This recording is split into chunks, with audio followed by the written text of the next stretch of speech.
Welcome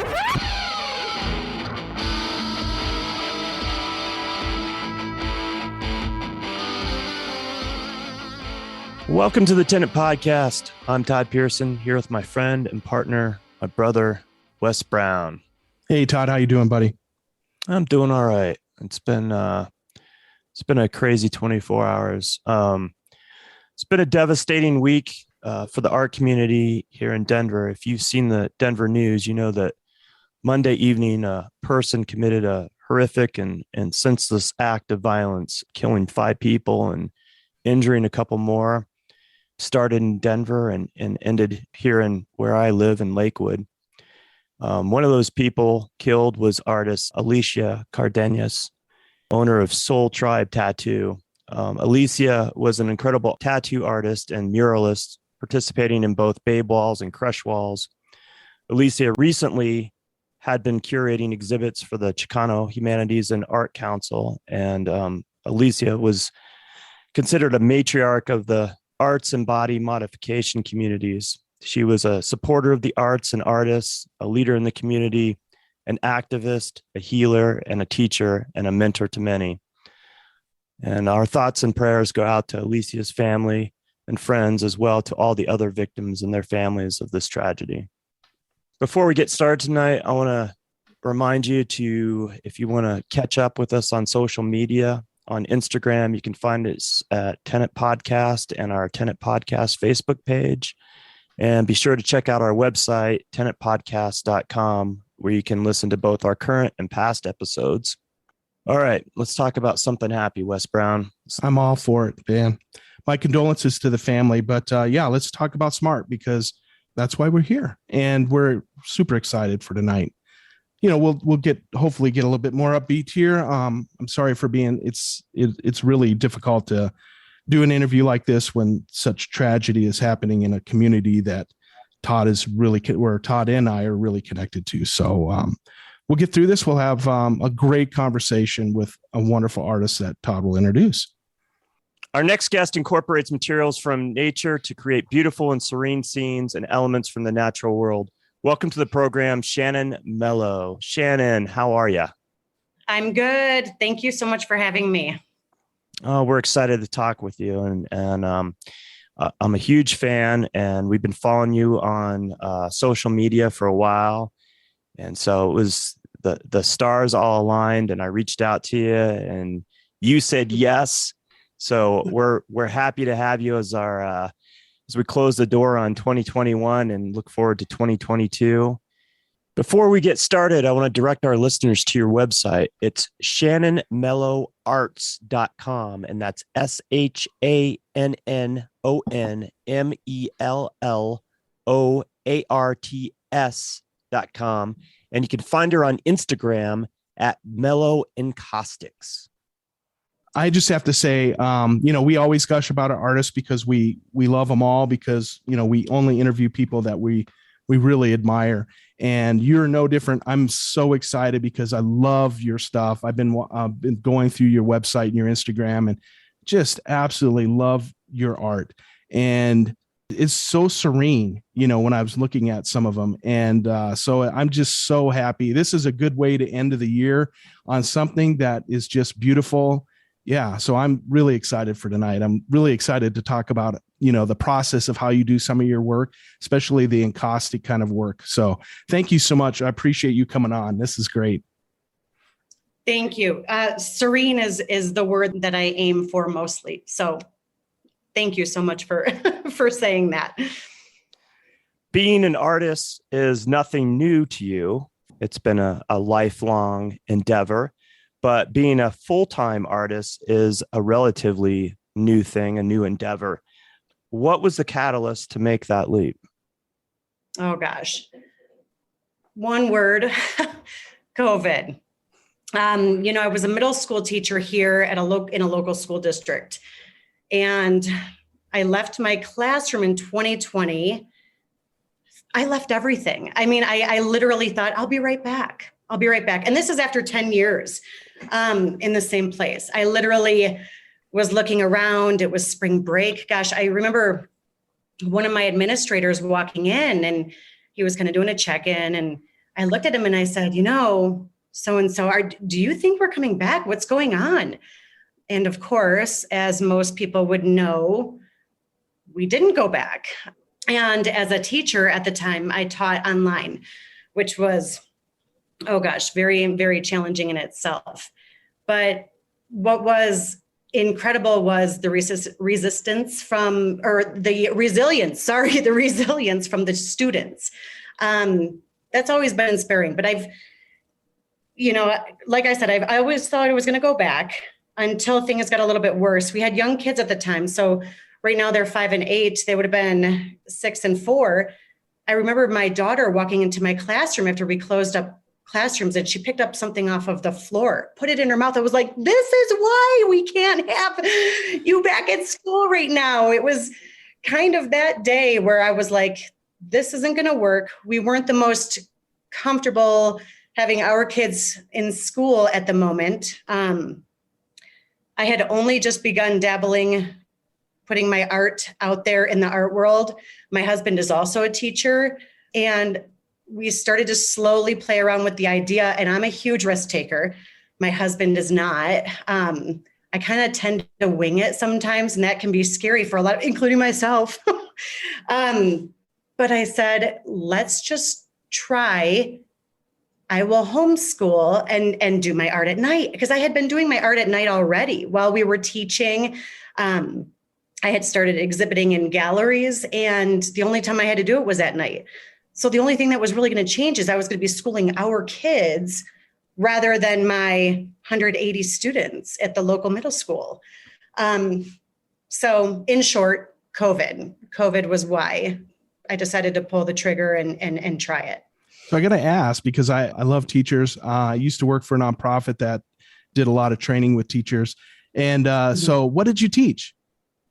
Art. I taught middle school. I taught 3D art at one point for, I think like 4 or 5 years. So ceramics, sculptural. And then I moved over to a classroom when my amazing coworker had moved away. And then I took over the 2D art program. My former coworker who's still at the school is still keeping up with the amazing program. I mean, we really built it up together. I miss it. I miss my students. And I still keep in touch with them, the ones that have graduated. That's the hardest part about leaving. But I wouldn't change this for the world, because I honestly didn't think this was going to be a possibility. And that was one of the questions I was going to ask you, if it was difficult to walk away after teaching for 10 years. And obviously this was a dream of yours, to be working full time as an artist and working on your own stuff. But at the same time, when you put so much time and effort into building something, from what I've read, it sounds like you were doing fantastic work and being recognized for what you were doing there. How difficult that would be to walk away from. It was so hard. I remember it, sometimes you have those moments where you look around and you're like, gosh, I feel like I'm in a damn movie or something. Everything was silent. I was about to leave my classroom, which I thought was going to be temporary. I thought for sure I was going to be coming back. I was one of those people who was fortunate to have an incredible administration, amazing coworkers. And my classroom, ironically enough, started to become like the hub, the connection where all my coworkers and I would meet and have lunch together. And there was just such a good energy in the room. But I looked around, I had my son with me, was going to go pick up my daughter. And I remember it being so quiet. And I'm looking at my desk. I was looking out the window, like, am I going to be in this space again? Is this goodbye? Or, in the back of my head, I was like, it was a what if situation. I miss my coworkers. I miss my administrators, but doing what I'm doing now is so enriching. I don't think I think this time in my life that built me up for this is what I should say. It helped me to be where I am today. I think change is always kind of difficult, especially when you have time into something and to pivot. even if it's a fantastic thing, right? It's still, you think about the past and, you know, the things that you've done and the people you were connected with, and not that you still aren't, but it's just kind of, it's a bittersweet thing, right? Like, you know, you can't go back. You've already tasted, you know, what the possibilities are, and you're making it happen. But at the same time, it can be difficult, right? 100%. Absolutely. It was so scary. I mean, it was incredibly scary financially too, because here we are. We had two kids in childcare before my son did go to kindergarten.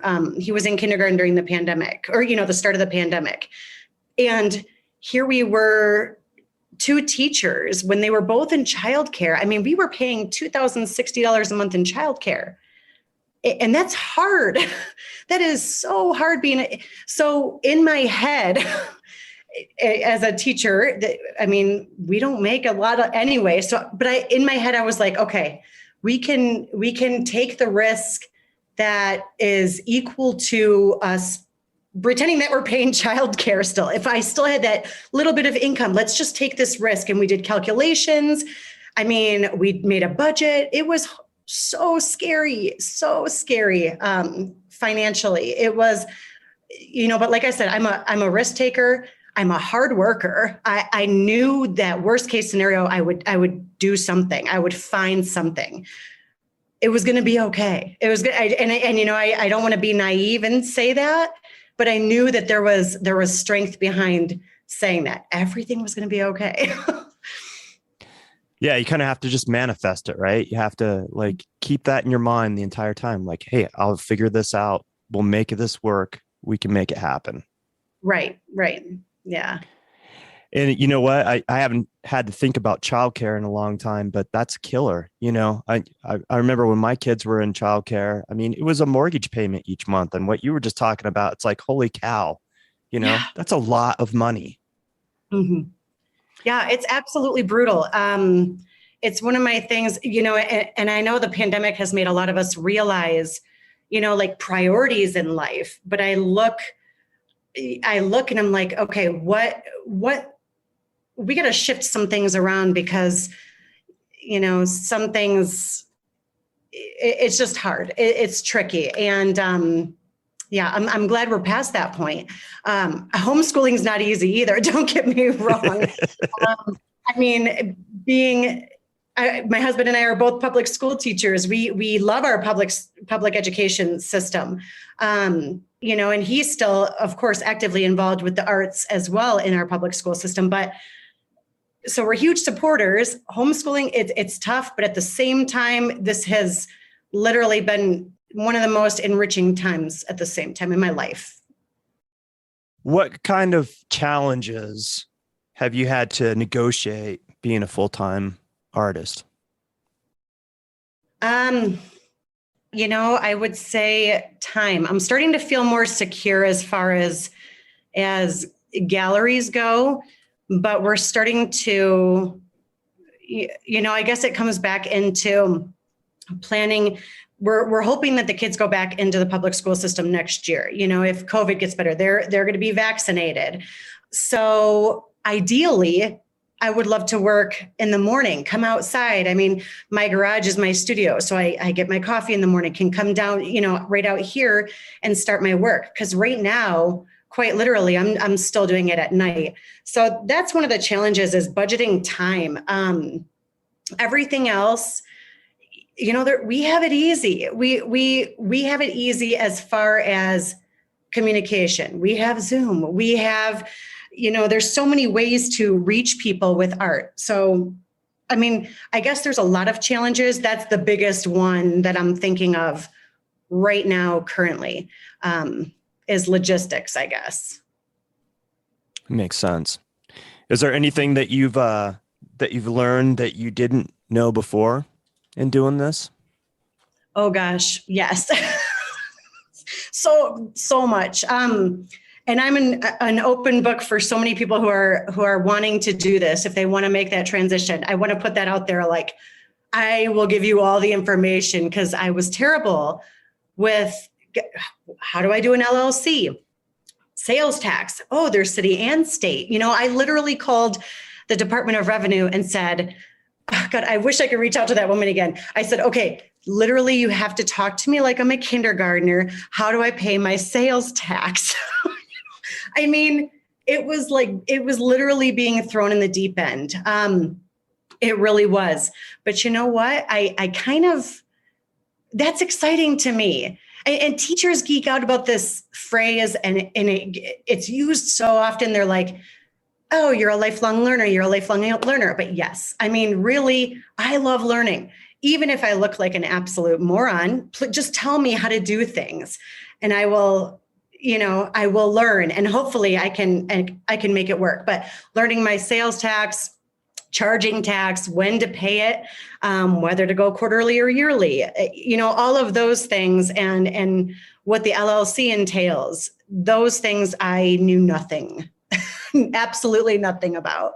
So that's been a huge learning experience. And I think that's the reality for any small business owners. Like, there's nothing out there that kind of runs you through step by step. I mean, there's all sorts of probably things you can order online or whatever, but to have the wherewithal to go to the Department of Revenue and say, hey, I don't understand how to do this, and know that they're not your enemy. They want you to be successful and want to do the paperwork right? Absolutely. And like I said, that woman that I talked to, gosh, I wish I could go to her every time. She was so understanding. And most people are. I mean, really, most people are going to be quite understanding, especially when they come in like I came in. Vulnerability can help. So.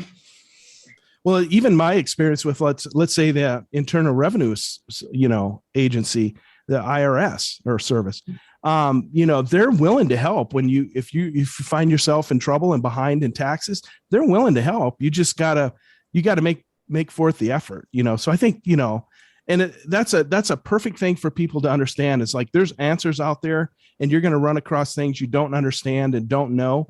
And you just gotta, find the people that can help you. I'd like to think that I instilled that with my students when I was teaching. Never, ever, I don't care what it is, never be ashamed to reach out for help.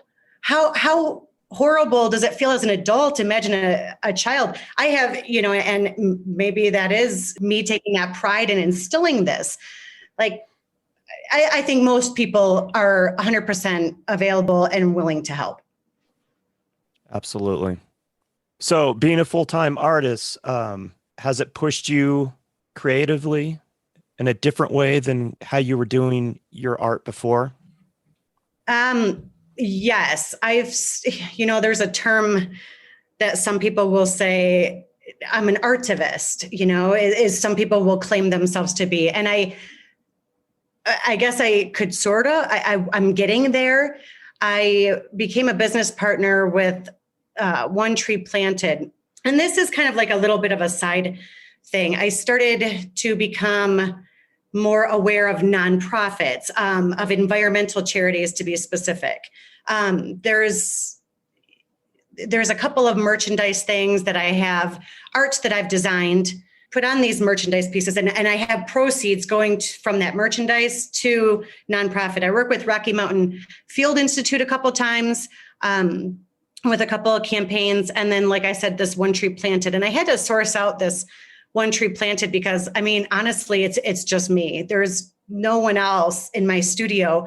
So I was literally in my head, I was like, okay, I just want to get people out there. I want to plant trees for this art. And I mean, gosh, there's licenses. You have to contact the Forest Service. You need to find out what is, what's native to this area. There's so many things involved. I was able to find this great business, environmental charity.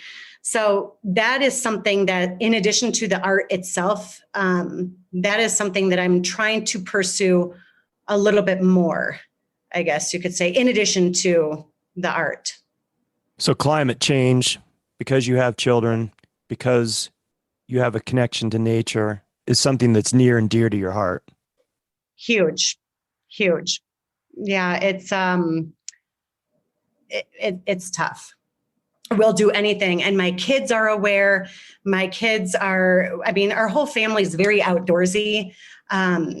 So I guess in my 5-year plan is what my dad would say. In my 5-year plan, I would love to strive for even more environmental nonprofits, but this isn't going to happen until I'm able to do this during the day and not just the night. Because right now it's logistically tough, but that's one of my goals, is to strive to support these nonprofits, these environmental charities even more.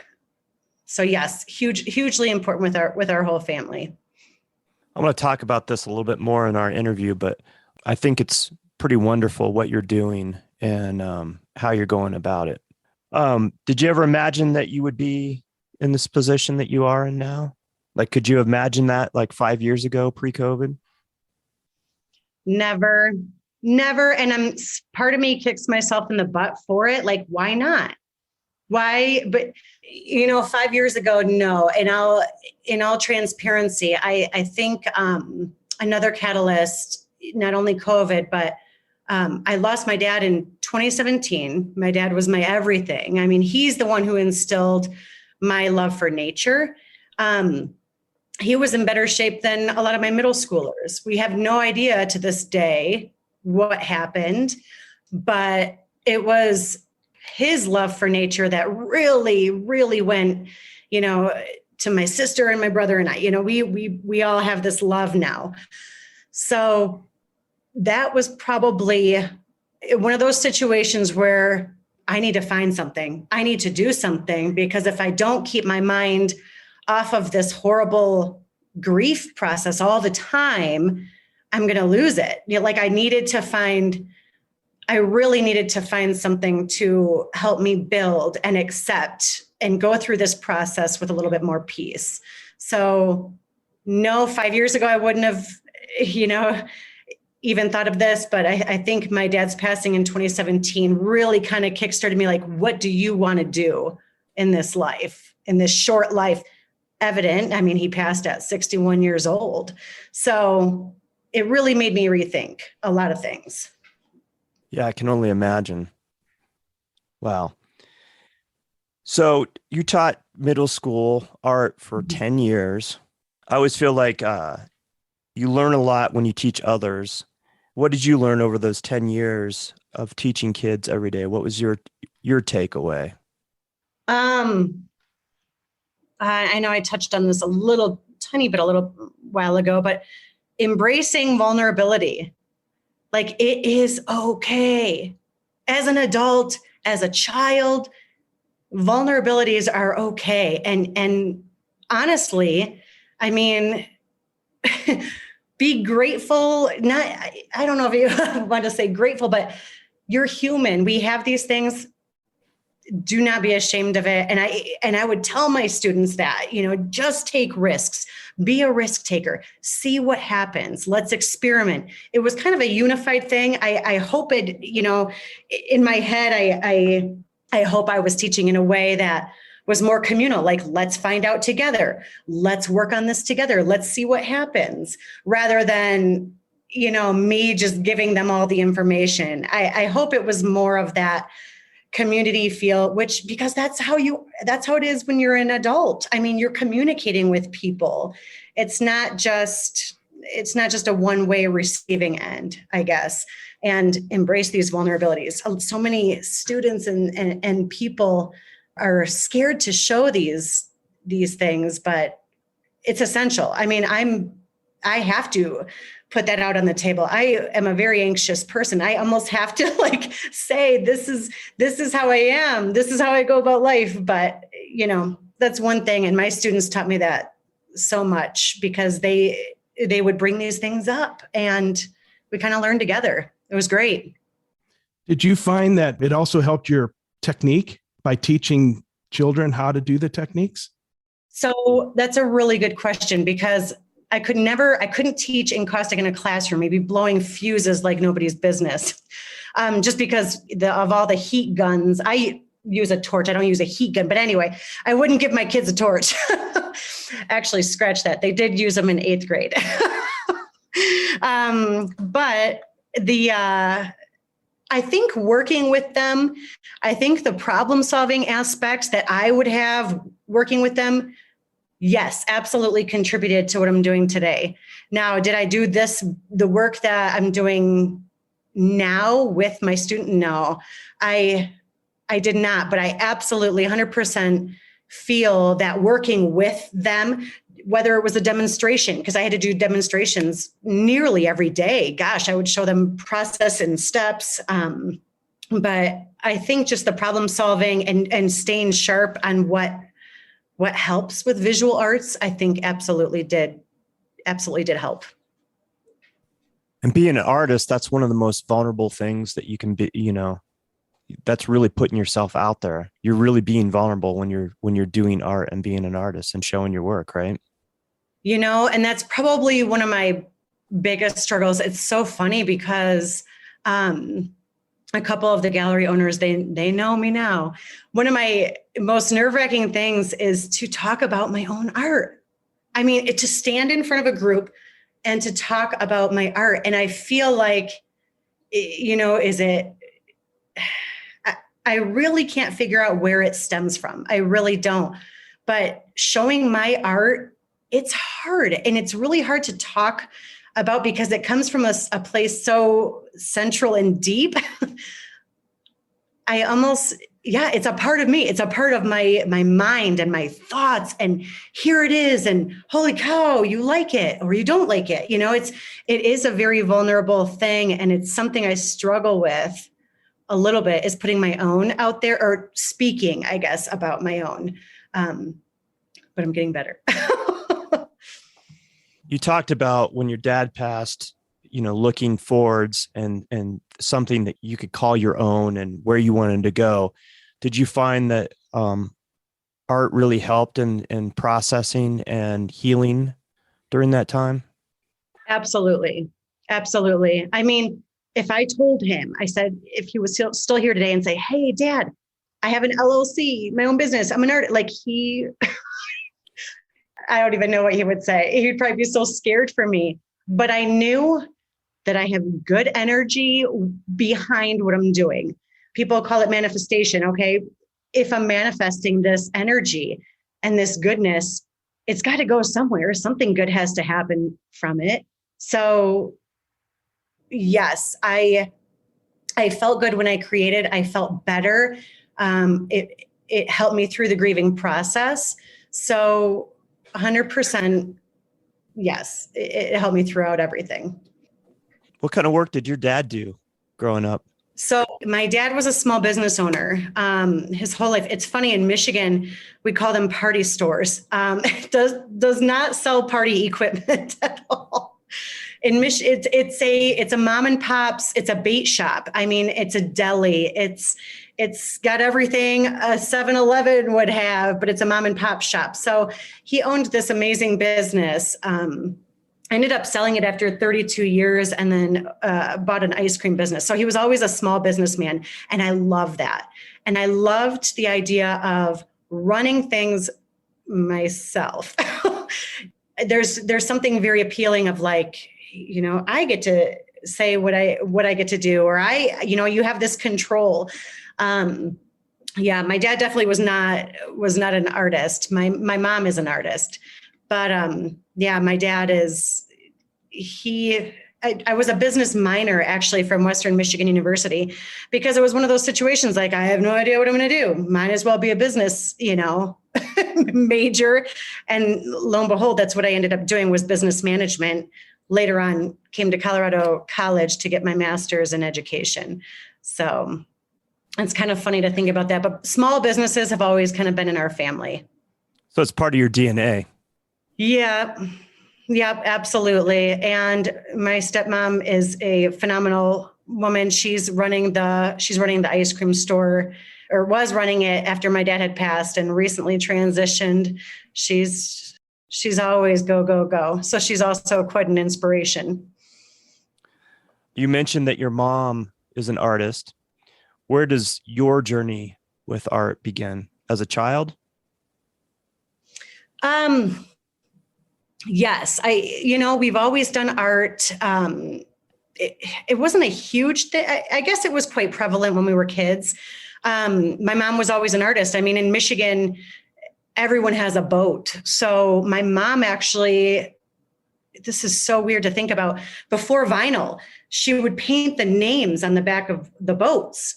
So, I mean, she would take my sister and I, when we were really little, to the marinas, and we would run around the water, and she would paint names on the backs of boats. I mean, and to this day, I could still kind of see boats that have, like, old boats that have her painting on it. She had a specific style.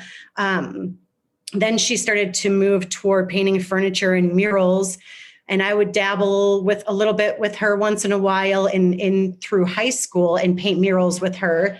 And also in college, it would be a little bit of extra money here and there. And once I took a few art classes in college as well, because I always, there was always that passion for it. I always had it. And I would keep coming back to it, keep coming back. So art classes throughout as a business major as well. Once I moved here, I would dabble. I feel like I'm pretty handy with laborious work. So, if it wasn't painting furniture, it would be painting, I would paint murals here and there, but kind of continued, and then I, of course, became an art teacher after graduating with my master's degree. And then, here I am today. So it's always been there, for sure. It's always been there. But never did I dream that it would be my career. What made you pivot from getting a degree in business to wanting to teach art? Oh, gosh. That was honestly a time in my life where I did not know.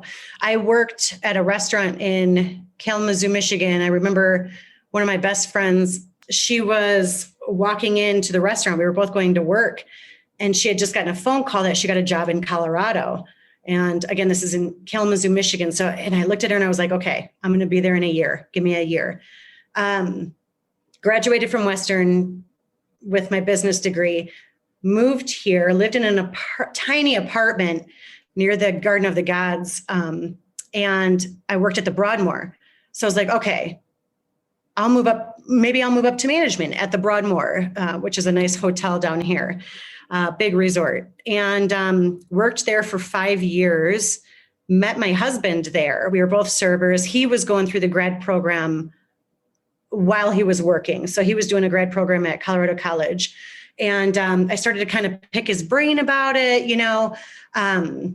and after 5 years at the Broadmoor, I was like, you know what? I don't think nighttime service industry is going to be my thing. Why not try this teaching gig? And I knew it was either going to be science or art. And I ended up getting my degree to teach art. And then got my first job at a local middle school and stayed at that same middle school for 10 years. Wow. That's really special. That's spectacular. What were some of your proud moments of teaching for 10 years in middle school? What were some of the things that you were proud of in your teaching career? My students reaching back and after they had graduated and showing me their work and what they're doing, and that they remember middle school art class. Because who remembers middle school? Everyone remembers high school. High school is the big thing. And I used to tell my students, I would get a little emotional and say, you're going to forget about me. You're going to remember only your high school teachers. But no, when they reach out as adults now and share their impact, there's nothing that can beat that. Nothing. That's got to be an incredible feeling because, I think back to my education, and there's, a couple teachers that definitely stand out and were pivotal in who I became and how they interacted with me and what they taught me. And I think that's really magnificent, that you can have effect on a person and they carry that with them their entire lives, right? Oh, yeah. It's what I miss most for sure, is them. I read, too, that you had started this thing called the Grizzly Gala. Yeah. Yes, I did. And we rocked it. They did so great. I started it the year I needed to get, familiar and comfortable with the school first, and my first year in. And the second year I was like, you know what? Let's have our own art show. Let's have our night of the arts. And this was a night where we eventually not only we exhibited all the 3D art, the sculptural art. We exhibited the 2-dimensional art. And then we would have musicians play. I mean, we've had a poetry slam night. It was just a big night of the arts to hopefully promote and have these kids see their accomplishments. I mean, it was pretty incredible. It was, yes. Yeah, gosh, I almost completely forgot about that. Yeah, it sounds pretty wonderful. And you did this once a year, twice a year? Twice. Yep. So it became a semi-annual. We had classes quarterly. So, and we only had, limited space. So I would have all of our fall and winter students exhibit in December, kind of hoard all of their work and then display it then. And then in the spring, we would have, January through May. It was great. They did incredible. Your degree in business, has that helped you as being a small business person? I think so. Yes. Maybe, my marketing classes, my friends, people who know me know I can't sit still anyway. I have to be doing something. So I think that helps, like just that personality trait, I guess, helps with owning a small business. But, I guess kind of probably the marketing that now that I look back, it probably has helped quite a bit. I mean, it's hard because everything is social media now. I mean, and you have to be on it just to get exposure. And sometimes people forget, like this is how some people are making their living is by this, exposure. So it's almost like it goes back to that vulnerability thing. Yeah, just putting yourself out there all the time, right? That's what we're doing with this whole Instagram and Facebook and all that. Yeah, and it's like a full-time job. I mean, Todd can attest to that. Even just having a podcast, the social media thing is a full-time gig. Oh, absolutely. And it's hard sometimes. And, I don't know where like my little side merchandise thing is going to go. I don't know what's going to happen with that, but maybe eventually I would have someone help me with that. But it's hard doing it on your own. And and I'm all about asking, like, I have no shame in asking for help, but it's totally necessary. I don't know how people can keep up with it all the time with everything. I know.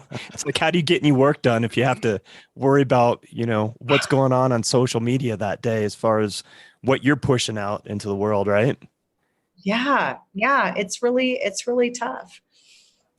I think about that all the time when when I'm making my posts, when I'm looking at other artists and I see how much they post and I'm like, holy cow. Like, and then, somebody that's prolific, and you seem like you're very prolific. I look at all the work that you do all the time. I'm like, that's a lot of time. That's a lot of effort, and then you throw on top of that, being a mom and having a family, and that's a lot on your plate. You mentioned time management is one of the difficult things. Do you feel like you've gotten better since you've made this jump? Yes, I think that's going to be something that's going to evolve and probably be difficult for a long time to come, because it's going to change so much. I mean, who knows it's so crazy to think about, like, who knows what next school year is going to look like.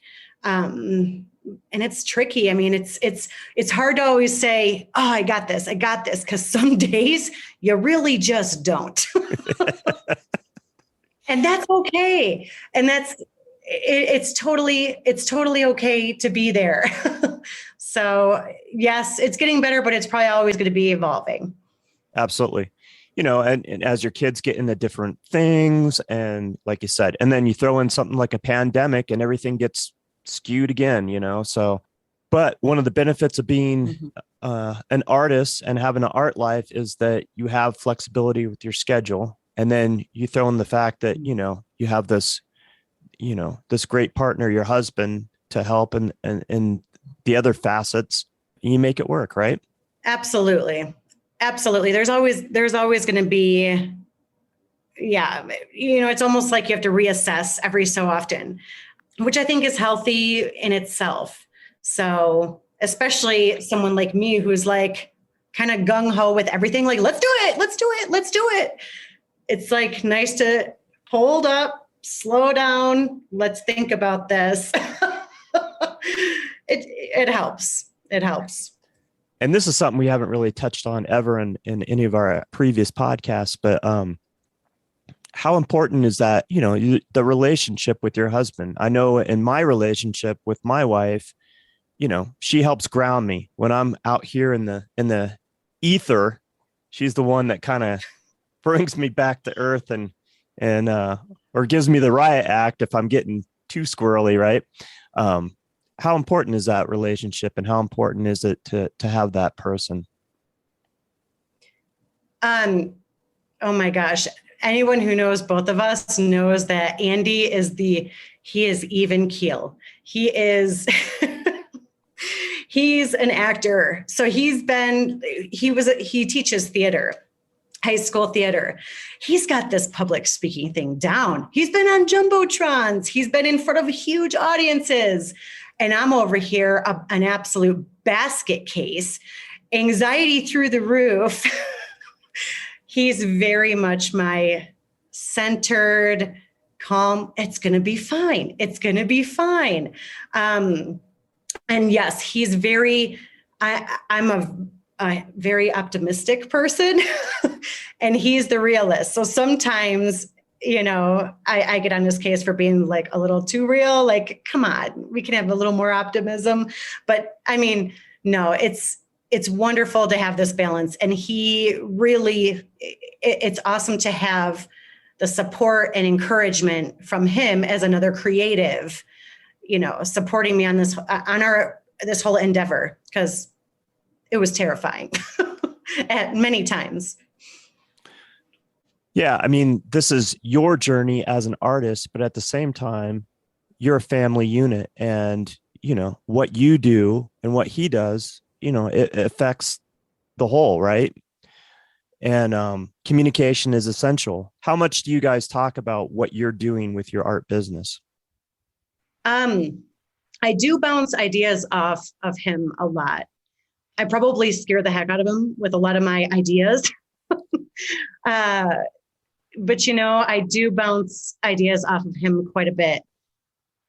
And, it's great to have different perspectives, just to, I guess, just to slow down, because like I said, sometimes I can get a little too carried away, but it is nice to hear his view. So, I mean, honestly, probably daily, for sure. I mean, at some point every single day, kind of where I am, or what he's doing, what the week looks like, for instance, because there is a lot of running around, involved. And even pre-COVID, I was even starting to think, okay, I need to start taking days off for teaching to run to Boulder if I had to make a run to one of the galleries, or if I wanted to see if I could get into galleries in Santa Fe and make a trip down there. It's tricky. So in order to do those trips, I would have to take time off from school if I had been teaching still. So now this communication is kind of looking like now his schedule has to be, a little bit modified if I were to do these different things, because of course we have the 2 kids right now, homeschooled. Yeah, it's a lot. Outside of your husband, Andy, who else is part of what you consider your support system? Oh, I would say Renee, my stepmom, for sure, and my sister. My sister is an artist. It's funny, we have very different styles, but we're kind of drawn to similar art. So I love to bounce ideas off of her. Renee she's not, and she would admit she's not artistically inclined at all. But she has this business mindset, and she is a workhorse. She's phenomenal. And I have an amazing group of friends here. And I've, befriended fellow artists. There was a time when Colorado Springs had this kind of cold art community. And I was like, it was kind of hard to be like, okay, can I hang with you guys? But now it has really transitioned to be more open, as it should. So there's that too. I luckily have some amazing artist friends here to bounce ideas off of. We get together once a month, and my stepmom and my sister. That's spectacular. And it's good to hear that Colorado Springs has that, because I definitely feel that here in Denver. I feel it in Boulder. So it's good to hear that, all up and down the Front Range, there's these communities of artists that are supporting each other and, helping each other out. Right. Mm-hmm. Let's talk about what you do and what mediums that you work with. Talk about that a little bit. So that's another one of those things where I can't sit still with just one. If I get frustrated or jaded with one medium, I can skip to the next one. Encaustic was it for sure, though. That was when I was first introduced to Encaustic, I was like, I am never going back. I will never put this medium down. This is incredible. And I used to think of Encaustic, which is a beeswax tree resin combination. And they're melted. I mean, literally my pellets are like a griddle, like a flat griddle with tins and pigment mixed in with the beeswax. So if you can imagine, I'm sorry, I'm kind of skipping around, I'm realizing, but an encaustic panel, there's a wood panel. I have all these melted pigments on my griddle and my clear encaustic medium, and everything's melted. Once I use a brush to paint this medium onto my panel, you can kind of visualize what the texture would be like. There's brush textures. I then fuse it or melt it with a torch. So some people will use a heat gun. I actually use a torch. So I almost prime, it's kind of like priming the panel. I will prime it with maybe 4 or 5 layers of clear beeswax. And then I can start adding my colored pigments. So there's something so natural about encaustic. I mean, first of all, it's made with beeswax and tree resin. I love the natural aspect. I love the fact that I can touch it right away, because you're not working with wet and dry. You're working with, you are working with wet and dry in a sense, I should say, because the wax has hardened. You're not working with paint where you can't touch it. But you could manipulate, and I mean, right away, once this wax dries, you can manipulate the surface. And I actually use oil paints. I use pan pastels. I use alcohol inks, all within the layers of beeswax. And I use pigments. So it's kind of endless how many different materials you can put in the layers. It's incredible. So in addition to beeswax or the encaustic, I also do watercolor, and I also do cold wax and oils. So, and I dabble in acrylic too. I'm kind of all over the place. I really am. I just couldn't sit still with just one. I do whatever I feel. So on your caustic piece, one of them that Todd and I talked about before bringing you on was a piece called We Live. And it has some, looks like book pages on the bottom. So can you talk about how you incorporated that into the work of art? Yes. So I actually I have a few vintage books that I use. So if you can imagine, I have all these layers of beeswax. Then I paint the entire panel with a white pigment mixed in with the beeswax. I then fit the book pages to fit that bottom area. A lot of my work contains horizon lines. My husband always teases me, but I can't stay away from them. It gives me a grounded feeling. But for the horizon line is the top of the book pages. There is then this is rice paper with the pine trees behind it, which I've kind of embedded to make it look like they are set back with the fog. So the fog would be The fog is at the base of the pine trees. That's actually oil paint sticks. And there's a very, very thin line of gold leafing at the horizon that you can barely see too. This is a stunning piece. And, and it's funny because Wes and I, a lot of times will choose the same pieces that we want to talk about. And then where did you get the book pieces? An old Longfellow book. Yeah. This is such a great piece. I'd love to see this in person. So hopefully I'll be able to come down or see something similar to that. It is just gorgeous. I love it. Thank you. It's fun because you can embed all of these different materials. It really is endless, and it adds a very complex finished product. New Magazine is our media sponsor for the Tenet podcast. That's NUE. You can follow both the national and the Denver edition of New Magazine on Instagram. The national edition can be found at new_magazine and the Denver edition at new_Denver_magazine. Look to New for compelling stories from the world of art and fashion. Thanks for listening. I'm Shannon Mello, and you're listening to the Tenet podcast. Well, you took a Encaustic class, right? And this is what kind of got you jump started on the whole Encaustic thing. Mm-hmm. How much of this is, talking with other people or learning about it, and how much is like just pure exploration and experimentation as far as what you can incorporate into these pieces? In all honesty, this probably majority exploration. Sometimes when it comes to like doing the art, I kind of become a hermit.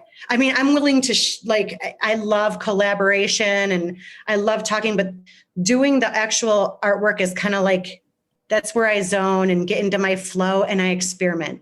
So I would definitely say most of it's probably my experimentation. So talk about some of the things that you've incorporated in some of these Encaustic pieces. Oh gosh, let's see. I've done maps. I've done book pages for sure. Quite a few song lyrics I've done, old music books.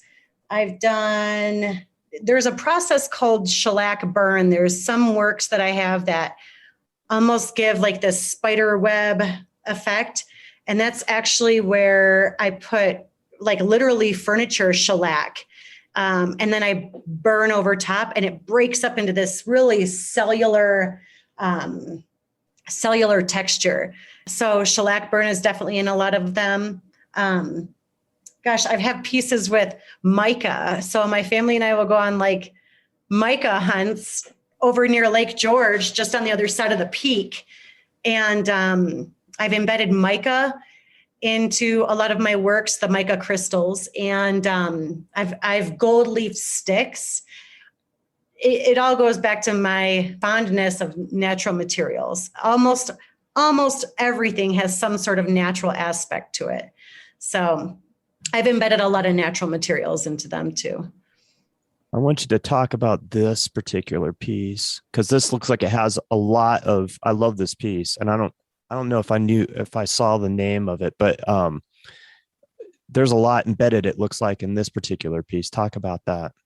Yes. So this is actually on my merchandise, that design right there. And it has, if you can see, there's almost those cellular patterns right on the bottom fourth, I would say, of the panel. And that's the shellac burn. So I mix like metallic pigments in with the shellac. And that's when I bring a torch to it. This one also has mica on the horizon line. You can see mica crystals across the whole horizon line. And the actual tree is a photograph I took over here near my house. And I did what's called a transfer into the wax. So gosh, there's encaustic paint in this one, shellac burn, mica, a transfer, and oil paint sticks. Like the vignette, the dark areas, that's all oil paint sticks. That's absolutely amazing. Thank you. If I can ask, how long did it take you to do this piece? So this piece is really small. That was a 6x6 piece. Someone in town has it actually.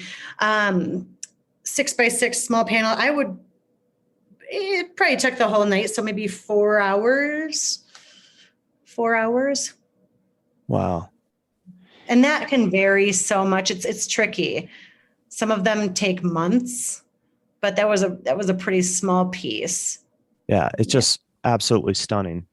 It is. It's a gorgeous piece. I love it. I love it a lot. Thank you. So it sounds like you're pretty good at multitasking, yeah?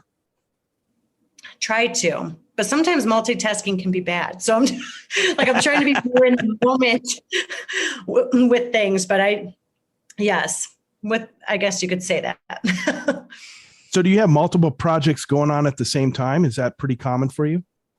Yes. Yeah. I have probably 7, probably 7 going on right now. That's crazy. Is that pretty average for you? I would say anywhere from realistically, usually it's not probably 7. It's probably more like 3 to 5. Okay. 3 to 5 years. Yeah. In the variety of the different mediums that you're working with? Yes. Yeah. I'm trying to get some pieces together for a show that I have in June. So I'm trying to narrow down which ones are going to be making it for that show. So I have oil paints going on right now. I haven't touched the watercolors in a little bit, but lots of encaustic and oil paintings and oil and cold wax. Talk a little bit more about the oil and cold wax. Yeah. So this is, and I feel like a lot of people who do encaustic dabble into the oil and cold wax. It is because it has a thicker consistency. And I'm trying to remember it's beeswax and I want to say linseed oil, but I could be wrong on that. Don't quote me on the ingredients, but it almost looks like yellowed coconut oil, the consistency of cold wax. And it's very similar to oil painting. It's just thicker. It really is. It's mixing an oil paint with the cold wax itself to give it more body. And sometimes I'll use a brayer, like with printmaking, to apply it to a panel. My really large pieces, like my 50s and 60-inch pieces, I've used cold wax because it does carry this medium so nicely. I mean, it's a wonderful medium because, again, just like the encaustic, you can add layers and you can embed. You can embed paper. You can embed, I could transfer, tissue paper in some of the areas. It's very similar to encaustic in that sense. So does it cure? Does it become hard after a period of time? And then how does it last? Cold wax or encaustic, which? Well, I think either one of them, but I specifically we're thinking about the cold wax because, if you say it's the consistency of coconut oil, obviously it hardens. So how long does that curing process take? And then what's the lifespan of that kind of material? So it is archival. And actually, a lot of my watercolors, I'll use cold wax as a varnish in place of like a normal varnish because it gives a really nice matte finish. And you can buff it. Like you have more control with the sheen. So that's one of the reasons why I love cold wax. And it's archival. It'll last forever. Or as long as the owner of the piece lasts. But it's just, it goes. As far as encaustic the resin helps to increase the strength of the beeswax. So it does add, it could be scratched if you went up and scratched it with a fingernail, but it becomes, after 6 months, it's cured. It's pretty strong. No one's really going to go up and touch a piece of art like that. So I would say it has the same integrity as an oil painting, honestly. Oh, okay. You think of wax and you think, is it temperamental with heat or changes in temperature or not really? I just wouldn't put it in like a sauna. It's fine otherwise, not in direct sunlight, but that goes with all fine art. I think, and I've had people ask and inquire if it's okay over a fireplace. Totally. It's not going to be so detrimentally hot. I would not leave it in your car on a summer day in Colorado, because that'll get you into some trouble. But, I think it's the same with all fine art. I think encaustic, it can hold its own for sure. I want to talk about a piece real quick with you that is part of your cold wax and oil. The Wild Through. This is a beautiful piece. Yeah, this one is actually, you know what? And I heard her on your podcast, Brenda Stumpf. She did a piece with rust, and her and I were communicating at a gallery here. And I was like, gosh, I've been wanting to include rust in my artwork for so long, because I just love that transition in, I just love the aging, anything patina, the aging process with metals. So I talked to her about rust, that she would include it with some of her paintings. And I was like, okay, I'm going to do it. I've been wanting to do it for so long. And with this painting, I do have, I think, some process videos, because it's really weird to kind of grasp the steps, but I'll do my best to describe it as I possibly can.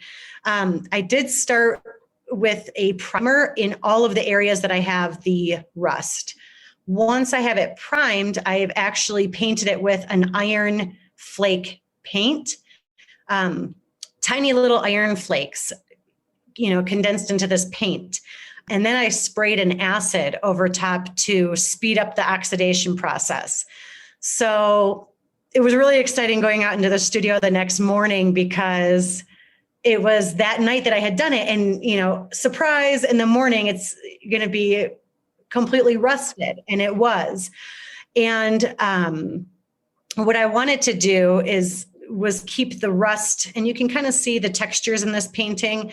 The rust areas hop around in a few different spots, but I wanted to have those areas exposed. And while a lot of it's still painted over, and it's painted over with oil paint, there's still quite a bit of it exposed. I wanted that to kind of be not too prevalent, not to where it screams like that the rust is taking over, but just enough to accent the softness of oil paints. It is really stunning. And this is a pretty large piece. It's 30 by 40. Yeah. 30 by 40. Yeah. And I love the interplay of the colors, how they work together, and adding that rust, I think, is just absolutely gorgeous. But this piece is amazing. Just absolutely gorgeous. Thank you. It was a lot of fun to create. It was like, all right, we'll see what happens kind of paint. So let's talk a little bit about process. Obviously, each one of these is their own process, but how do you start when you enter the studio? What is your day like? Do you already know what you're going to work on? You just hit the ground running? Are you sitting there, looking through a journal or a sketchbook and thinking about ideas for a piece? How does that work? I do have ideas that kind of strike at really weird times, and I have to write them down. Now, do I always go back and look at those ideas? Or, I don't always go back. I'll come back to them maybe at another time. But there's also days where I'm like, okay, I can't get this out of my head. I need to go in the studio right now, and I need to do this right now before I forget. So there are a lot of times where I have no idea, and I'll get my panels prepped. And I'll just start messing around, adding color. I would say that's usually what happens when I go into the studio. Like, let's just see what speaks to me, because I don't even know sometimes what material I'm going to use. For instance, today I did walk in a little bit ago, and I started preparing encaustic panels. And usually it is interesting, though. Once I start playing around with a couple colors or materials, it just snowballs. I just know what I'm going to do after that. Sometimes I'll pull open my journal, but it's either like, I need to get it out of my head right now, or it's one of those situations where who knows, we'll find out. It sounds like it's always pretty intuitive though, because once you get the ball rolling, it just kind of flows out of you. Yeah. Yeah, absolutely. I would say more intuitive than anything, for sure. And if you were to break down percentage wise, like what each one of these different processes, how much time it takes, what would you say for the encaustic, cold wax and oil, and then the watercolor work? Gosh, that's hard. Yeah, that's tricky. You probably never thought about it, right? Yeah, no, that's funny to think about. And it's really bad because I'm really bad about calculating the amount of time, because in a way I'm grateful, because I get in this zone where I'm like, I have no idea what time it is. But I would say that the encaustic, aside from waiting for oil paint to dry, I would say that encaustic is probably the lengthiest. Maybe a little bit. Where does your mind go when you're in the process of doing these pieces? Do you have music on? Are you just like fully into the process? I mean, is it very like meditative for you? How does that work? It is very, very meditative. I definitely get into a zone. I listen to audiobooks a lot. And I'll listen to podcasts quite a bit. And sometimes I'll have to rewind it because I'll get in so much of a zone that I didn't, hear what's going on in the background noise. But quite often I'm either listening to an audiobook, music, or podcast. We talked about you having a family. How do you balance this art life with your family? Is it just, art takes place in the evening when the kids are kind of doing their thing, and Andy's at home to be with them and can, help facilitate things? Mm-hmm. So usually, right now, of course, it is usually around dinner time, just before dinner time, 4:00, I'll usually go out. I would probably say anywhere from, probably on average 3-ish nights a week, from 4:00 till sometimes midnight. I'll be out here. Yeah. And that could vary. Some weeks I might be in here. I had a couple of commissions recently, so I was out here more like 5 days a week, 5 nights. And maybe it's just for a couple hours here and there, and not as long as the big, till midnight times. But yeah, anywhere from 3 to 5 nights a week, I would say. And it just varies depending on what's going on with the family schedule. Gotcha.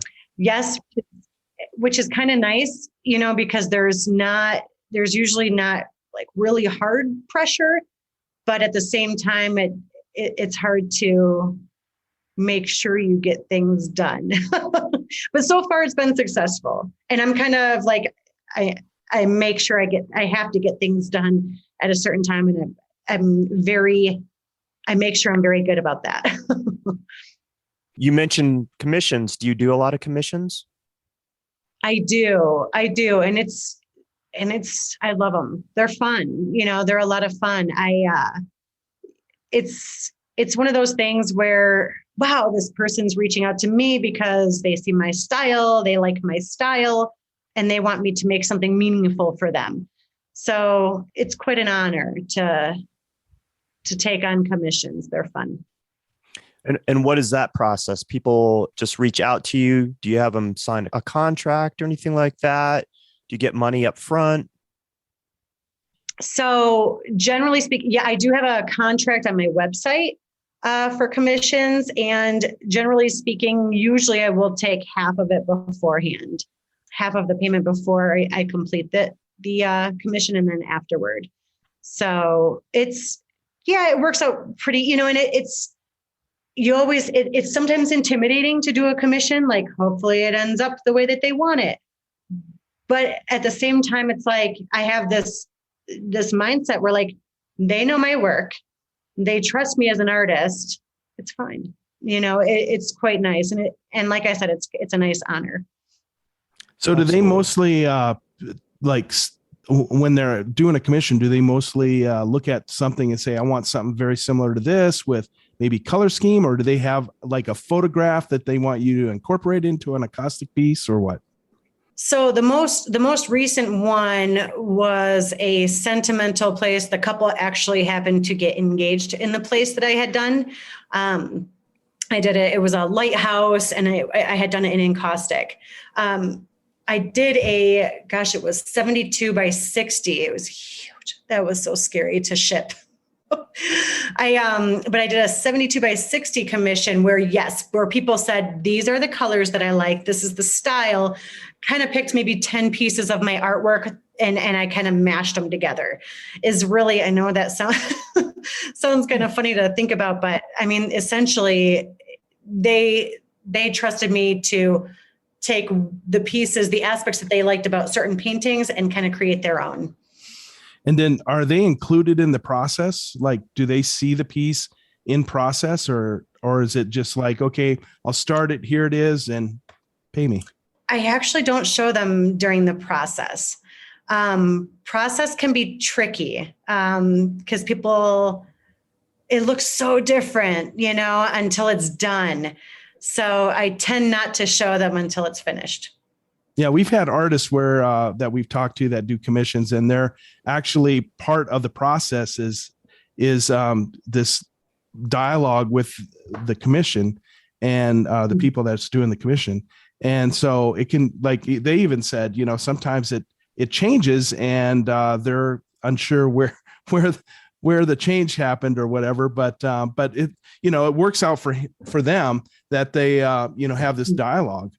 So they're part of the process all the way through.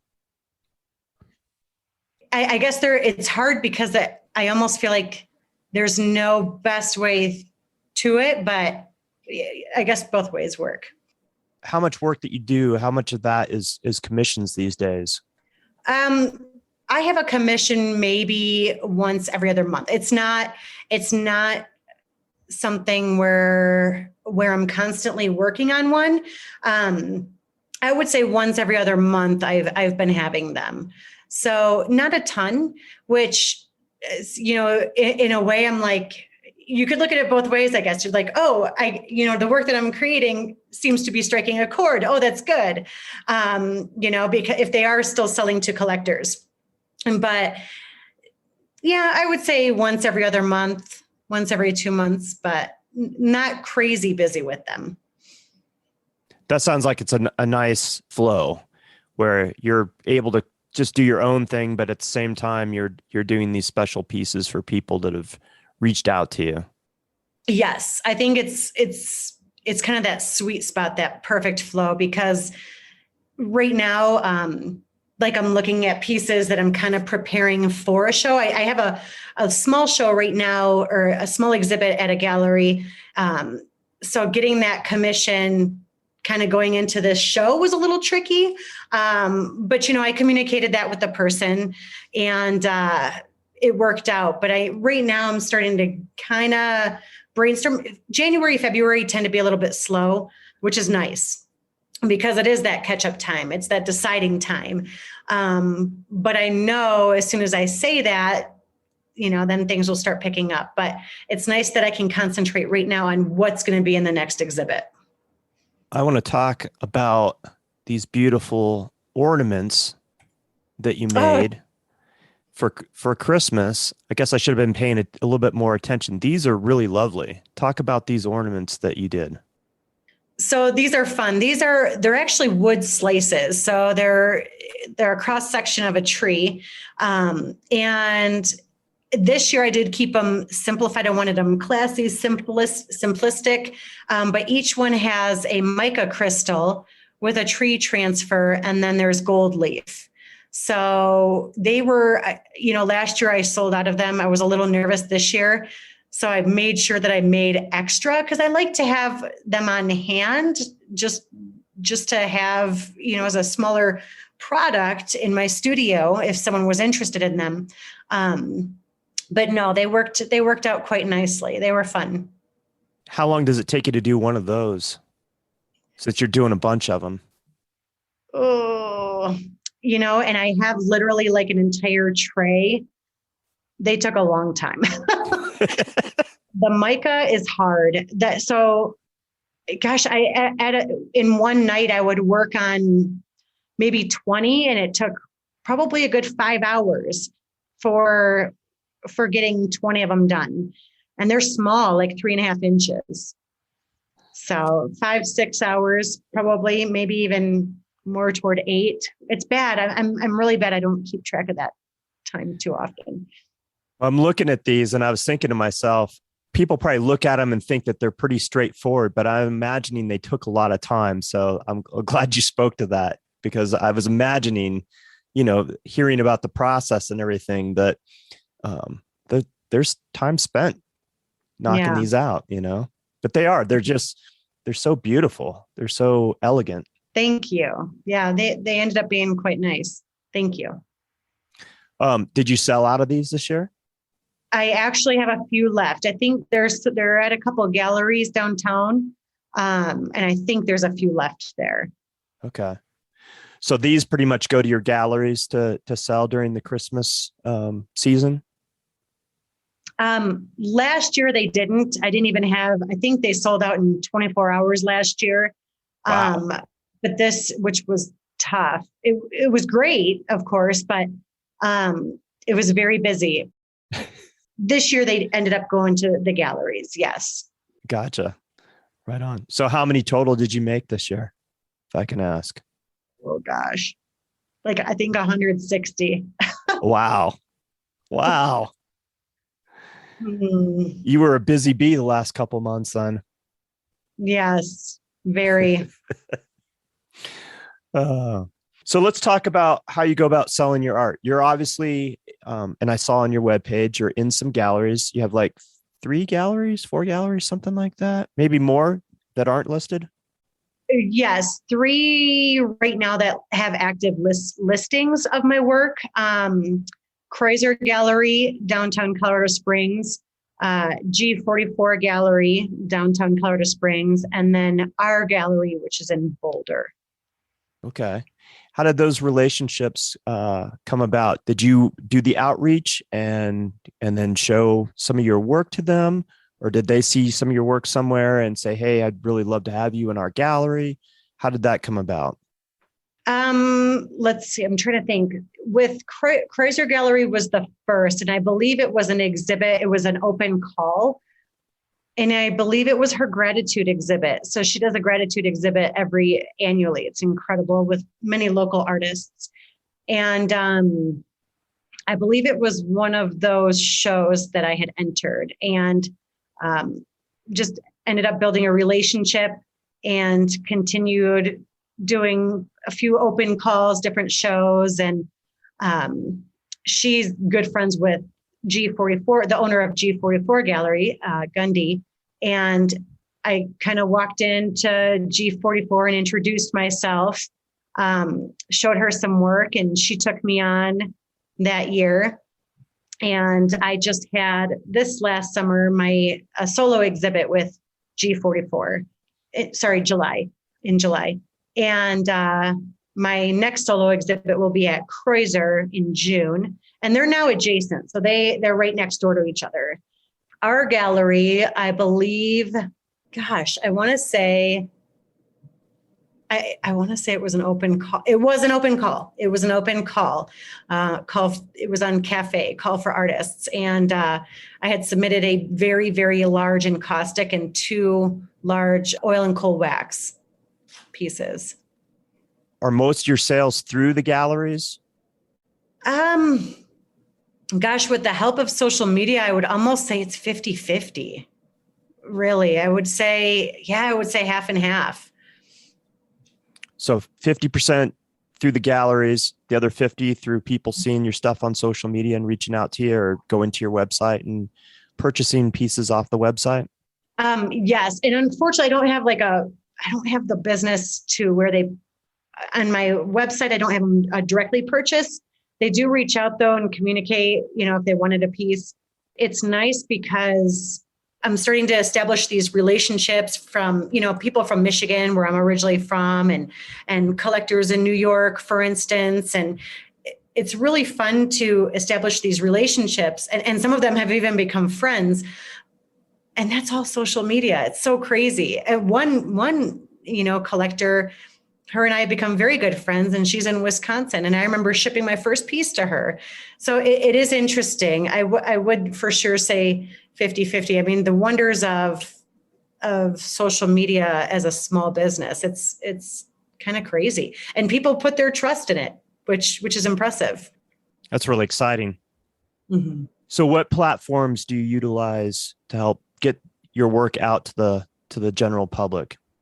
I would say Instagram for sure is probably the most traffic. Instagram, Facebook, and my website are honestly, I do have an Etsy account, but it's so small. And I could push it more. I just listed, for instance, my hats, on Etsy, and literally just within the last week or so. But I would say Instagram for sure. It's nice to always have my website to refer to, though, because it has my full body of work. But I would say Instagram has been the busiest with the most full traffic. And in doing that, is that the one that you really concentrate on as far as pushing stuff out? Yes. Yeah, I would say so. And how's the whole Etsy thing worked out for you? Because we've talked to quite a few artists that use Etsy, but I'm always curious how that works and how it does for artists. It's great for small things. I don't think for, as far as the fine art end, I haven't sold any, fine art pieces. It's been more like ornaments, hats, and that's it. And it's only been a few sales. I don't push my Etsy account maybe as much as I should, but it's only been for small little things. Let's talk about that cool hat that you have on your head currently as we're talking. And I've been admiring it since you started pushing it out on Instagram. I'm like, that's a really cool hat. I may have to talk to you after the podcast and figure out how I can get one of those. Talk about how this hat came to be and what made you decide to do hats. And then we kind of touched on it at the beginning of the podcast, but what you do with some of the proceeds. So the hat, and actually the piece that you had selected, this is the art on the hat. And it's a sublimated patch from a local business here. They make them for me. It is, originally I was like, oh, how fun would it be? Let's see what happens if I did it just for me. And I started to get quite a few compliments on it. And I did have this drive to reach out and do something with environmental charities or something with nonprofits. And I was like, okay, what if I had this sort of side, gig where I could tap into that market, where I could, embrace these local opportunities. So I ended up contacting Rocky Mountain Field Institute and, kind of talk to them about my plan and my idea. And of course, they're always willing to take donations. They're incredible. I mean, the trail restoration and open space restoration that Rocky Mountain Field Institute does is incredible. I swear, I don't think they ever stop. So part of the proceeds went to Rim Fee. And then upon all my investigation, looking for how I could get trees planted, trees in the ground, is where I stumbled across One Tree Planted. I actually had a conference, like a Zoom call with one of the women who helps to organize One Tree Planted.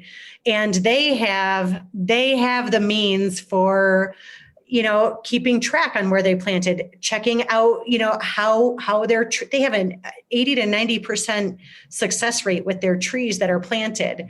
So, they had all these statistics. I was able to talk to human beings when I contacted them. And I knew I wanted to do business with them. So a portion of the proceeds has been split with this last batch. And it's really cool because They send me a certificate exactly where the trees were planted, and they were planted in the Andes Mountains. This batch was. So they're coming to Colorado Springs in April near our burn scars. So I would love to get something going, where I get a whole bunch of people, ideally, hopefully, to go help them when they come here for this. So they utilize volunteers to go out and plant these trees a lot of times? They do.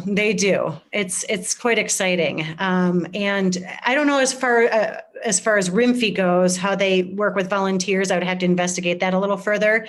But no, One Tree Planted does. So these trees can be planted anywhere in the world where they feel like there needs to be a focus on replanting. Yes. And they do a lot of research on what native species do best in different regions.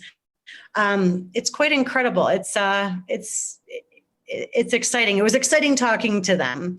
I really wanted transparency. Like, here's where it's going. Here's the certificate that I received from your donation, from your purchase. Look where this is going. Because I can't. So often you see these, hey, post a picture of your dog and we'll plant a tree. That stuff drives me crazy, and it just unfortunately dilutes these situations that people like us want to make a difference. So hopefully people know that. I am full on transparency. I have my RIMFI certificates that I've donated to them, and a big chunk of these proceeds go to them. So it's quite nice. Yeah, that's amazing. I love that. So thanks for doing that. That's amazing. Yeah. Thank you. So are you currently selling those hats, or have you sold out this last round? I do have I have a few. And I can double check. But I'm going to start to hopefully have a consistent inventory at some point. But it's hard because they ended up being very kind of pricey to make, and they're not for my profit. And I need, of course, a bit to afford to get more. But my goal, like I said, for these is the majority is going to them, and my ability to get more, to purchase. But yes, I do believe I have a few, and I'm trying to get to that point where it's more consistent. Yeah. Well, it's difficult because, unless you're doing it like in massive bulk, they are probably pretty pricey. And so that makes it hard, right? Yes, absolutely. And again, I'm only one person, and this is not like my main gig. The first batch of hats, that was scary. I think they sold in 13 hours. But which is great. It makes me so happy, and so these, I can only do it every few months because it's hefty. It has a hefty price tag. So how many do you order at a time? 50, only 50 right now. Yeah. And hopefully I can get to a place where it's more, but right now only 50. Yeah. And how much do you sell them for? $38. $38. Right Mm-hmm. What kind of caps are they? I'm just curious. Are they Richardson caps or? Oh, I was trying to get Richardson. Cap America. Cap America, yeah. They're one of our vendors. I don't know if you knew, but I sell ad specialties during the day, and one of our vendors is Cap America. And Richardson caps are, I think the beginning of the year they'll start to replenish, but they were sold out. I couldn't get Richardson caps for nothing. Yeah, we tried with Richardson, and it was really hard because I think as you well know, like we had to, go through few different avenues. Richardson was gone, has been gone for months, as far as I know, but also to find hats to do a sublimated patch that worked out that way. It was kind of tricky, but it was a lot of investigating. Like, these are the things that logistically it's hard. Like, during the day, I need the time to investigate these kinds of things. It's tricky. Yeah. There's a couple other ones, Outdoor Cap and Auto Caps. They're kind of in competition with Cap America, and they're all about the same, and they all have great quality products. But yeah, like 48 is like the minimum a lot of times. So yeah. It's hard. It's hard. Yeah. Are you doing any of this stuff with other merchandise? You mentioned merchandise earlier in the podcast. Are you doing anything outside of the hats? I just reached out to start doing shirts. Yeah. So I'm going to do, and part of the whole situation with One Tree Planted coming here in spring, I'm hoping to have a group where I can hopefully get these shirts out in time for that.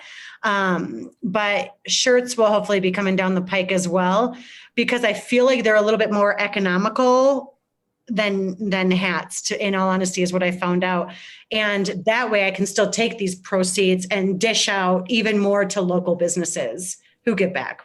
Rimfee and One Tree Planted. Right on. I want to talk about a watercolor piece real quick, since we've talked about everything but your watercolor. And I love your watercolor work, by the way. And I know watercolor is very, very difficult.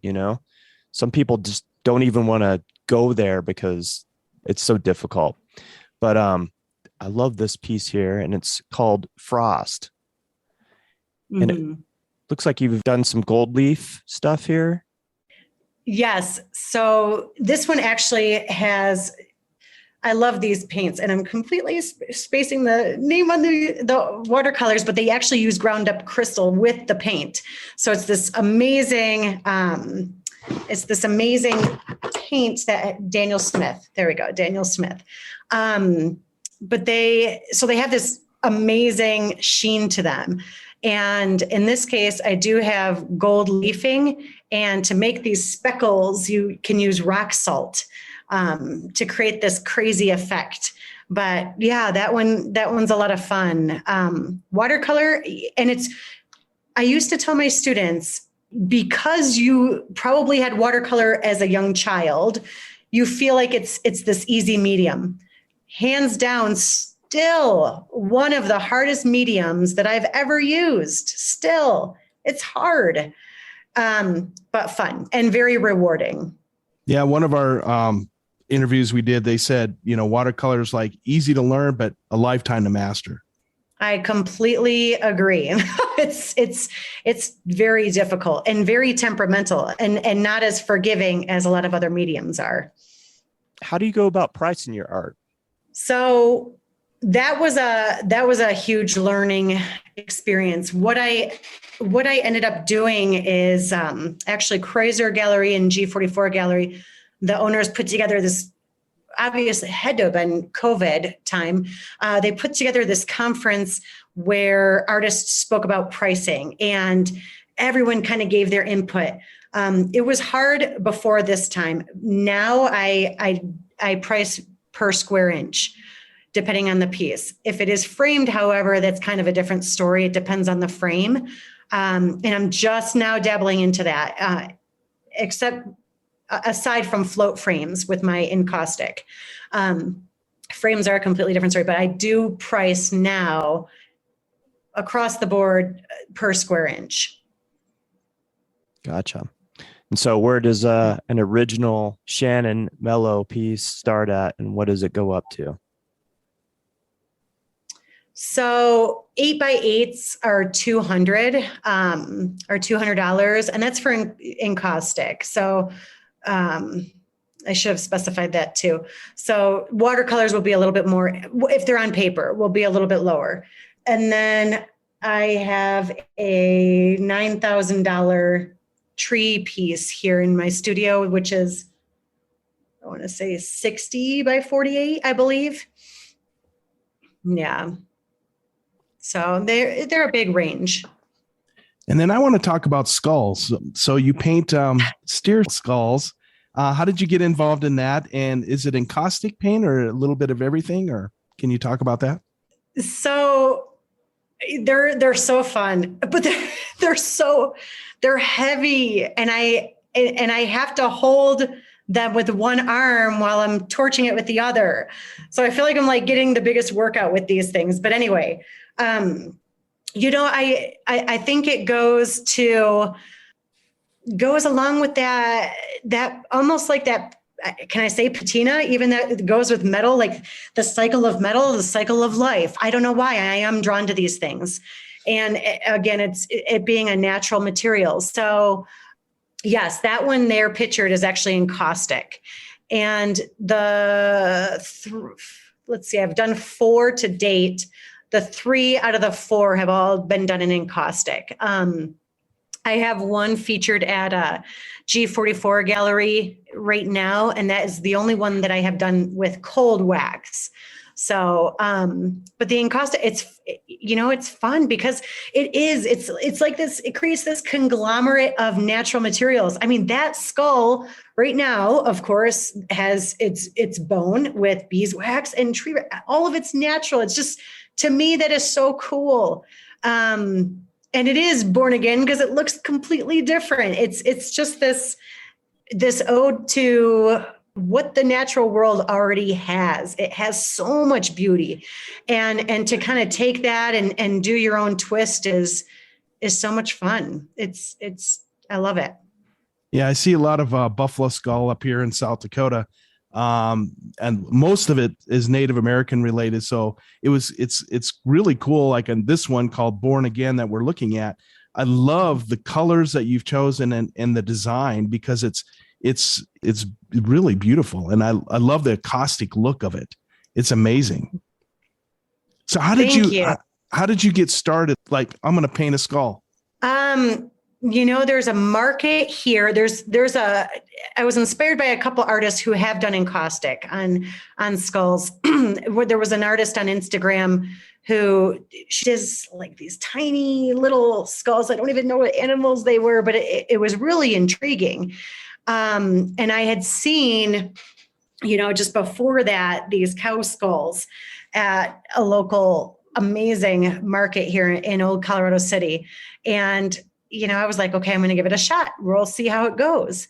And did some investigating. There was a man in Denver who got rid of a Sika deer skull, and that one sold to a local collector. But that one was a lot of fun. It's such a crazy different medium, and it's almost like you're grateful that this, you're creating beauty again, I guess, from something that wouldn't otherwise have necessarily that sort of beauty, that kind of beauty. Yeah, they are beautiful. I love that one. And then there's one that's blues and yellows that is just gorgeous to look at as well. Thank you. It sounds to me like it's almost like a spiritual thing when you're working with an animal skull. Not that the other work isn't, but you touched on as far as, this animal has lived its life, is no longer with us, and it's given the skull to you to make this beautiful piece of art. Yes. And I think that goes back to like the grounding. There's a connection. I have this weird, it's so bizarre. And I know this is like, it doesn't seem like it's connected, but it totally is. I have this drive to feel a connection with the earth. I look at my friends who ride mountain bikes. I'm like, I could never do that. There's a gap. There's a gap, but I will try to rock climb anything because I'm connected.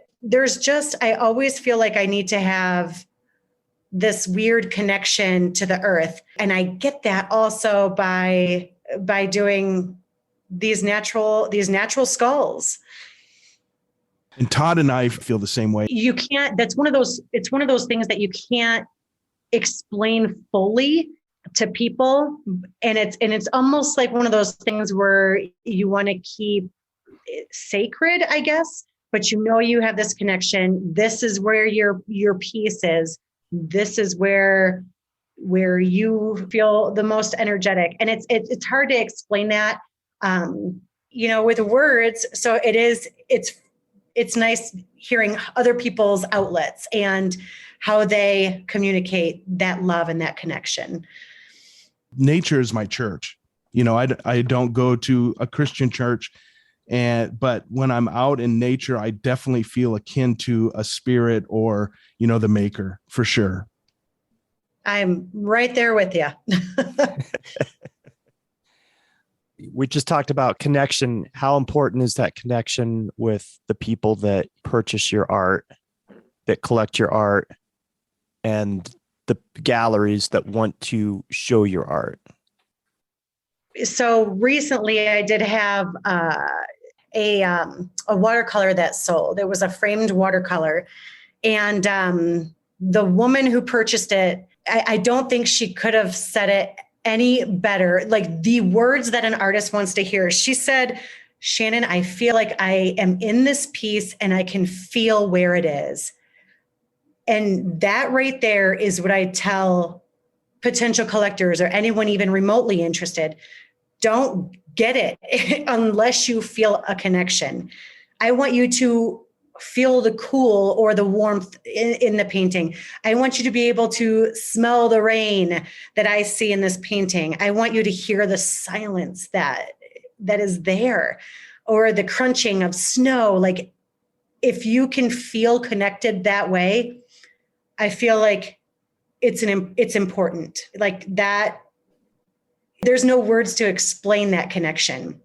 And I know as an artist, when I feel that with a piece, I have to have it. It's not just a piece of art anymore. There's more to it.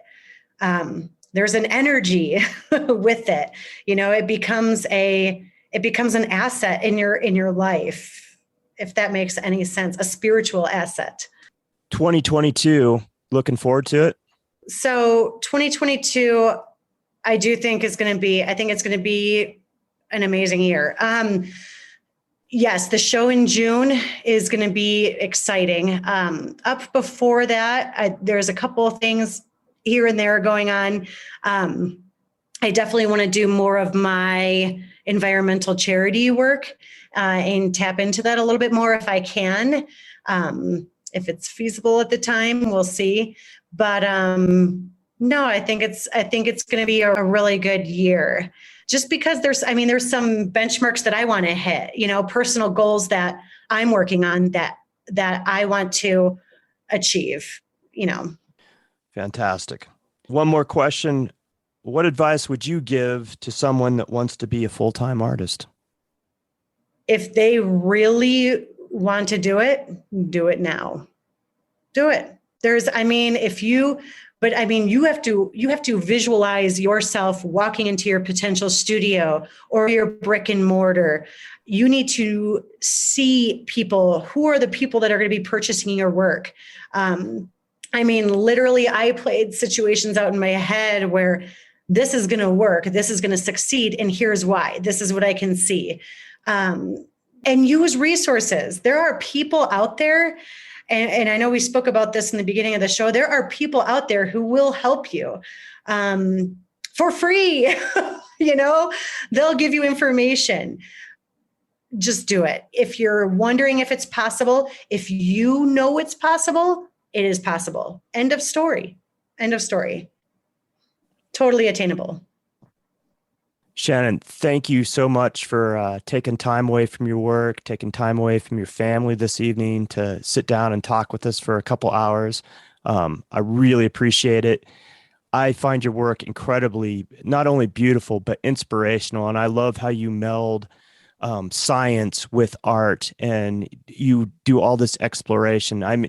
You really did open my mind tonight and sitting down and discussing this work with you. So thank you so very much. I really appreciate it.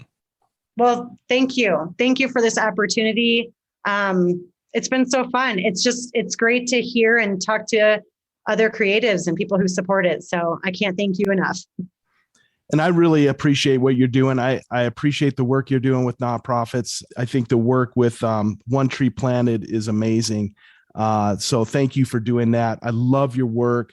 Can't wait to see it in person. Love to meet you in person. So it's one of these times when I'm down in Denver, maybe Todd and I can sneak away and hit the Springs and see some of your work and meet you. Thank you so much. Appreciate it. Again, check out Shannon's work at her website, shannonmelloarts.com, and you can find her on Instagram at Mello Encaustics. And you're also on Facebook, Shannon?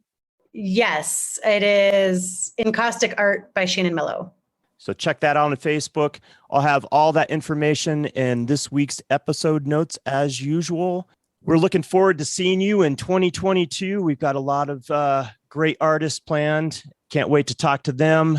And everyone, be kind to each other. We love you guys. Thank you for supporting us. For the Tenant Podcast, I'm Todd Pearson. And I'm Wes Brown. Have a great week.